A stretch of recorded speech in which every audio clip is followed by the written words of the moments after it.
اسرائیل کا ایک اور متنازع قدم، پارلیمنٹ میں مغربی کنارے پر قبضے کی قرارداد منظور۔ اسرائیلی پارلیمنٹ میں مغربی کنارے پر قبضے کی قرارداد منظور کرنے پر اسلامی ممالک کا شدید رد عمل۔ سعودی عرب، بحرین، مصر، انڈونیشیا، اردن، نائجیریا، فلسطین، قطر، ترکیہ، متحدہ عرب امارات، عرب لیگ اور اسلامی تعاون تنظیم نے اس قرارداد کی شدید مذمت کی ہے۔ اسلامی ملکوں نے اسرائیل کے اس اقدام کو بین الاقوامی قوانین اور اقوام متحدہ کی قراردادوں کی صریحاً خلاف ورزی قرار دیا ہے۔ اسرائیل کی قابض حکومت کے ایسے اشتعال انگیز اقدامات دو ریاستی حل کے ذریعے امن قائم کرنے کی کوششوں کو نقصان پہنچاتے ہیں۔ یہ دو ٹوک اور صاف بات کہہ دی ہے سعودی وزارت خارجہ نے، لیکن اسرائیل جو ہے وہ اپنے موقع پر ڈھٹائی کے ساتھ اڑا رہتا ہے۔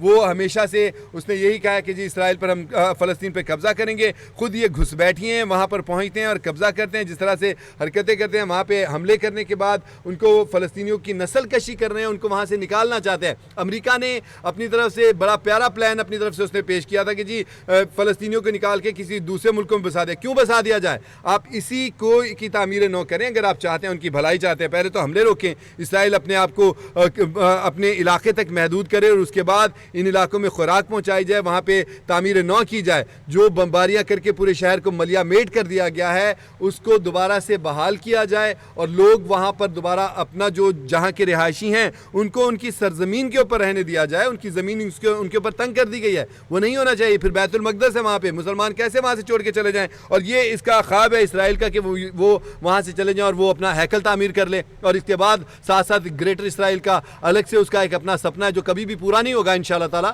تو اوپر سے امریکہ جو ہے وہ اس کا ہر قدم کے اوپر ساتھ دے رہا ہے۔ اور اب جو اسرائیل نے ایک اور انتہائی قدم اٹھایا ہے، اس کی پارلیمنٹ نے مغربی کنارے پر قبضہ کرنے کی قرارداد منظور کر لی ہے، اور یہ کتنا بڑا ایسا اقدام ہے جس کے اوپر ہر کوئی لعنت ڈال رہا ہے اس کو، حالانکہ اقوام متحدہ کی جو قراردادیں ہیں اس کے یہ کھلی خلاف ورزی ہے۔ اسرائیل کو اس بات کی سمجھ نہیں آتی، وہ کھلی خلاف ورزیاں کرتا ہے۔ وہ اگر ایرانیوں پہ یا شام کے اوپر یا اردن کے اوپر یا مسلم ممالک کے اوپر بمباریاں کرے تو وہ ٹھیک ہے، اور اگر اس کا منہ توڑ جواب دیا جائے تو پھر فوری طور پہ وہی مظلوم ہے۔ وہ ایک تو چوری اوپر سے سینہ زوری، یہ والا حساب ہے اسرائیل کا، اور اسرائیل اس وقت یہی کر رہا ہے۔ اور اسلامی ممالک نے شدید احتجاج کیا ہے، اور دیکھتے ہیں کہ آگے اگلا قدم اسلامی ممالک پھر کیا اٹھاتے ہیں۔